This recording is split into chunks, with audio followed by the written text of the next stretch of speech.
Hi everyone, I'm Alex Gosse, owner of Magically Resin. I'm working in collaboration this year with Craft Resin to bring you so many tips and tricks for how to use their resin in maybe ways that you've not thought of before, or to give you ideas of new things to try, or to just empower you to try something you've been wanting to try. All kinds of good new ideas available in these tutorials this year. Today I'm going to be showing you how to pour a slab onto a silicone sheet or a plastic sheet and then shaping it into a bowl. I chose the shape of a wave, but really this technique can be done in a bunch of different ways for a wide variety of effects. I started off by measuring my craft resin equal parts A and B by volume, and I like to make sure that it is 115 degrees, between 100 and 115 degrees before I even mix A and B together. So I keep my resin in a water bath before I measure or do anything, and I find that leaves it at the really perfect temperature to get started. My tutorials, I keep silicone molds on hand that are easy to pour from, and it happens to be frequently whatever I'm really in the mood to make. For a long time I was making a bunch of wine toppers, and then I just received these beautiful new square molds that I love so much, cubes actually. So I started making these fun cubes, and they make really good pour cups basically. But then the resin, when you're done, you don't have to clean out the cup, you just let the resin fall to the bottom, and then that's a perfect start for a marbleization technique. I am all about using all the resin you have, having almost none of it go to waste, and not having to clean out cups. And I really love this new marbleization, so very often whatever's in the cup, you can build whatever's left in the secondary air quote resin cup, aka silicone shape, whatever I'm using at the time. And I really love this technique, and it's been super fun. So what I'm doing here is I'm laying out Pinata white alcohol ink on my textured silicone mat. I got this, I've had so many questions about this the last couple of days since it's been on my social media. I bought this 7 or 8 years ago. I got this a long time ago at Michael's. So I have no idea if you could find this mat or anything even remotely like this, but I remembered because it was the very first piece that I ever poured. And if y'all are interested in seeing that piece, it's on my social media, on my Instagram. You can find me everywhere on Magically Resin. So what I'm doing, because this silicone mat has texture, what I wanted to do was some of the alligator scale pieces, I wanted them to have a solid white opaqueness to them after I poured the slab, because the slab will pick up all of this. You could do this technique with a wide variety of alcohol ink. You could do it with wet or dry alcohol ink, but if you do it with wet alcohol ink, the resin will pick it up and move it, and I didn't want that to happen. I actually wanted them to be solidly in the little cubicles that they're all in, and it worked so cool. I really love how that turned out. So now I'm mixing up Lagoon, Craft Resin, my favorite Craft Resin flavor, not flavor, color. And it's so pretty. It's just so beautiful. So I wanted this to be the dominant color in my piece, but I also had already poured out a good amount of clear. So there's going to be a combination of colors that I do here. And at the start, I'm never really sure.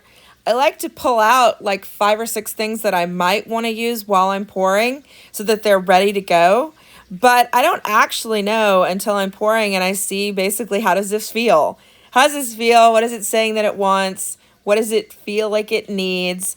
And I knew I was going to do a marbleization technique, but I wasn't sure if I was going to use silver or white. So this was a really interesting experiment. See how beautiful that blue is? Isn't that just gorgeous? I mean, that's ridiculous.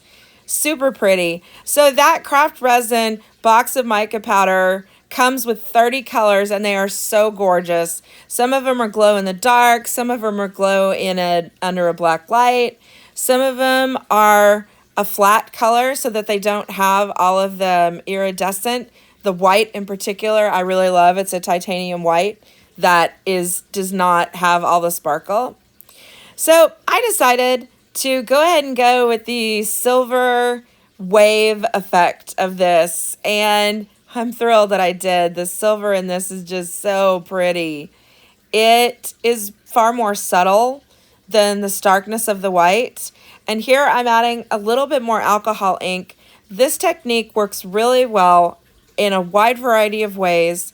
You start with a mica base, then you add some type of metallic alcohol ink, or black or white, and then you can add a little bit of color of alcohol ink because they have a different consistency. After you've played with alcohol ink, you'll understand better what I'm talking about. But all of the metallics, black and white, they all need to be shaken, and they all have a different consistency than the just the colors.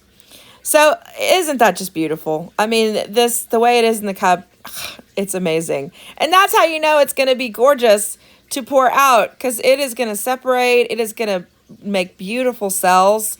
This just, the cells from this were so incredible. I forgot to mention that also in the cup, I put in 3 drops of silicone oil before I mixed anything. And then I repeated the exact same technique in the clear in the cube. I put in white pinata alcohol ink and 3 drops of silicone in that as well. And that created that lacing wave effect around the edge. And it just was so beautiful. So I hit this with some heat. I spray alcohol on top to really get those cells activated and opening things up. And I also don't want I want it to feel very organic without any real sharp lines. So I want to blend the white into the blue, but I want a solid white edge. Here I've added some drops of white pinata directly onto the top because there's still plenty of silicone working on the top. And I know that silicone is going to separate that white pinata, and it's just such a great effect. And then again, you hit it with some more heat to move it around some. And so much of this is just playing with it. This doesn't take a whole lot of resin to do. It's really fun to play with. And you will, in playing with it, you'll discover what you like, you'll discover what works, you'll discover a wide variety of things that make this process so great for you personally.